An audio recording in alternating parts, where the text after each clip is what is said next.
खाना पकाने की ये एक ऐसी टेक्निक है जिसको आज से पहले आपने नहीं देखा होगा। एक्चुअली इसमें खाने को पत्ते में लपेटकर उसके ऊपर से सिल्वर फॉइल को लपेट दिया जाता है, फिर उसमें जाकर मिट्टी की एक लेयर चढ़ाई जाती है जिसको भट्टी में रखकर पकाया जाता है। जब ये पक जाता है तो बहुत ही स्वादिष्ट होता है। वहीं चाइना में जब कभी कार का लॉन्च होता है तो ऐसे मॉडल को बुलाया जाता है जो कि रोबोटिक डांस मूव करती है। पानी की नदी तो आपने देखा होगा, लेकिन ये सीमेंट की नदी है। मैं भी देखकर हैरान हो गया था कि ऐसे बर्बाद क्यों कर रहे हैं, लेकिन थोड़ी रिसर्च करने के बाद अब मुझे इसके पीछे की असलियत पता चल गई। एक्चुअली ये सीमेंट बालू को मिलाकर ऐसे नाली में बहाकर वेस्ट नहीं कर रहे हैं, बल्कि अच्छा कर रहे हैं, क्योंकि पहाड़ी इलाके में जहाँ मिक्सर मशीन नहीं पहुँच सकती वहाँ ऐसे ही पहले से मसालों को मिलाकर नाली के द्वारा पहुँचाया जाता है। जमीन को बर्बाद करने के बाद अब इंसान चले हैं समुद्र को बर्बाद करने के लिए, क्योंकि ये जो शिप में ले जा रहे हैं ये कोई नॉर्मल मिट्टी नहीं है, बल्कि ये ड्रिग्ड मटेरियल है। इसको छोटी नदियों से निकाला जाता है ताकि उनको गहरा बनाया जा सके। इसमें काफी केमिकल हो सकता है, लेकिन बिना किसी की परवाह किए हुए कई बार इसको समुद्र में डंप किया जाता है। ये देखकर मुझे भी यकीन नहीं हो रहा है कि गवर्नमेंट ऐसा पानी क्यों बर्बाद कर रही है, लेकिन अब मुझे इसके पीछे की असली सच्चाई पता चल गई। एक्चुअली ये लोग रोड के बगल में बने गड्ढे में पानी भरकर बर्बाद नहीं कर रहे हैं, बल्कि अच्छा काम कर रहे हैं, क्योंकि गर्मी के मौसम में पानी मिलना काफी मुश्किल होता है। इसलिए ये लोग पानी भर देते हैं ताकि जानवर और पक्षी पी सकें।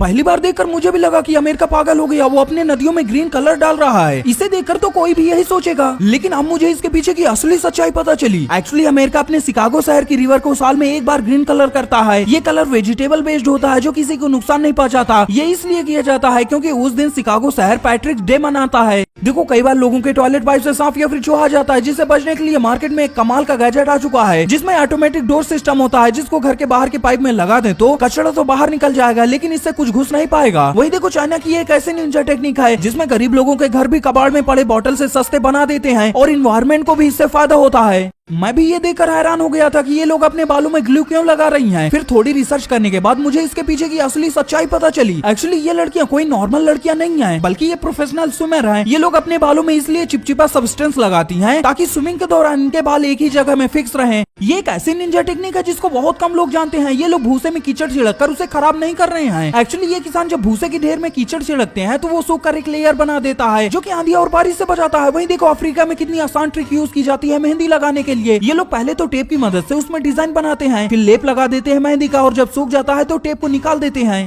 इस मिठाई को खाली अमीर लोग ही खा सकते हैं, क्योंकि फ्रोजन रोड डेजर्ट नाम की इस मिठाई को बनाने के लिए एक डेजर्ट के ऊपर लिक्विड नाइट्रोजन में फ्रीज हुआ गुलाब का चूरा बनाकर उसमें डाल दिया जाता है, जिसके बाद ये काफी महंगी बिकती है। वही पानी में बड़े बड़े पत्थर इसलिए डाले जाते हैं ताकि जो प्रोटेक्टेड एरिया हो वहाँ जब मछुआरे मछली पकड़ने जाए तो उनकी जाल फंसकर खराब हो जाए और मछलियों को कुछ न हो।